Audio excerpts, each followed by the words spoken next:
आपको एक ऐसे श्रद्धालु का अनुभव सुनाने जा रहे हैं जिन्होंने अपने जीवन में अनेकों भक्ति मार्ग अपनाए, लेकिन उन्हें कोई लाभ प्राप्त नहीं हुआ। इनकी कहानी सुनकर आप हैरान रह जाएंगे। ये हैं किशन सिंह जी, जो नशे की भयानक लत से जूझ रहे थे। इस नशे की लत ने उन्हें इतना बेहोश रखा कि उन्हें यह तक पता नहीं चला कि कब उन पर प्रेत बाधाओं का साया छा गया। प्रेत बाधाओं ने उन्हें इस कदर परेशान किया कि मजबूरन उनको देवी देवताओं को छोड़कर मौलवियों की शरण में जाना पड़ा, लेकिन वहां भी उन्हें निराशा ही हाथ लगी। प्रेत बाधाओं ने किशन सिंह जी को इस हद तक पीड़ा दी कि उन्हें अपने जीवन में आत्महत्या के अलावा कोई और उपाय नजर नहीं आया। कहते हैं कि जब इंसान के पास कोई चारा नहीं बचता, तब वह भगवान को याद करता है। यही स्थिति किशन सिंह जी की भी थी। उन्होंने अंततः जब पूर्ण परमात्मा को सच्चे मन से पुकारा, तो तभी उनके जीवन में चमत्कारिक रूप से खुशियों ने दस्तक दी। संत रामपाल जी महाराज से नाम दीक्षा लेते ही उनके जीवन से नशा और प्रेत बाधा की समस्याएं जड़ से खत्म हो गईं और उनके जीवन में खुशहाली ही खुशहाली छा गई। आइए अब सुनते हैं किशन सिंह जी की जुबानी, उनके अनुभव की यह प्रेरणादायक कहानी। इस अनुभव से यह सिद्ध होता है कि सच्चे संत की शरण में जाकर और सही मार्गदर्शन प्राप्त करके जीवन की सबसे कठिन समस्याओं का समाधान पाया जा सकता है। नमस्कार सर। नमस्कार सर। सर क्या नाम है आपका? मेरा नाम किशन सिंह है सर। किशन जी आप कहाँ से हैं?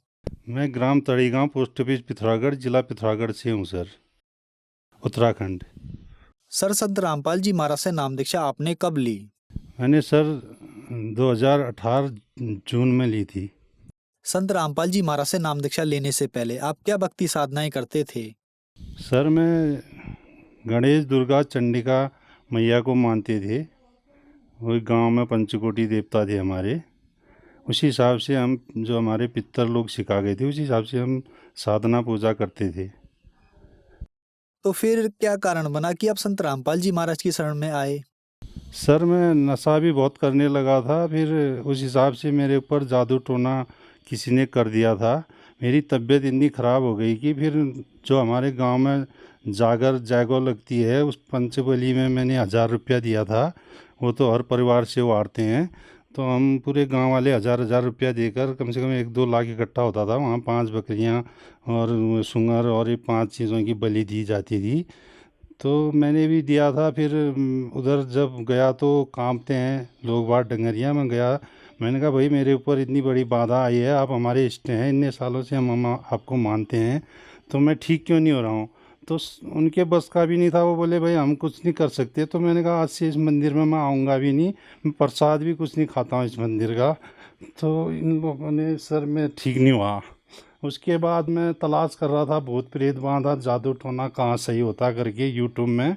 तो एक जगह नजफगढ़ का खुला, उसने बोला मैं शनि का ये हूँ, तो प्रेत बाधा दूर करता हूँ। तो मैं नजफगढ़ के लिए तैयार हो रहा था, तो मेरे घर वालों ने भी साथ छोड़ दिया था। मेरा इलाज बहुत कराया, पैसा बहुत खर्च हुआ। तो उन लोगों ने बोला यार हमारे बस का नहीं है। अब जो खर्चा था मेरे को मरने हालत में सबने छोड़ दिया।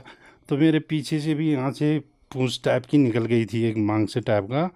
तो मैंने रुमाल से उसको पिचकाया, तो उसमें से ब्लड आया। मैंने कहा यार क्या इस मेरे शरीर में क्या घुस गया, ऐसा क्या बना रहा है?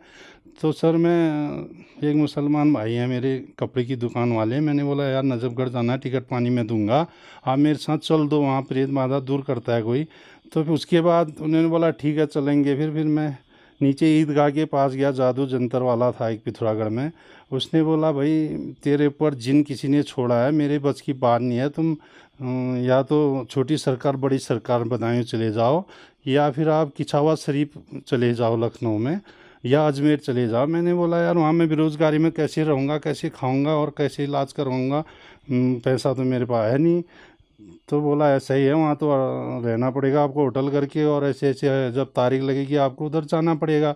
तो मैं बोला वहाँ भी मैं नहीं कर सकता हूँ। तो फिर मैंने यूट्यूब में और सर्च किया, तो संत रामपाल जी महाराज का चैनल खुल गया था उसमें।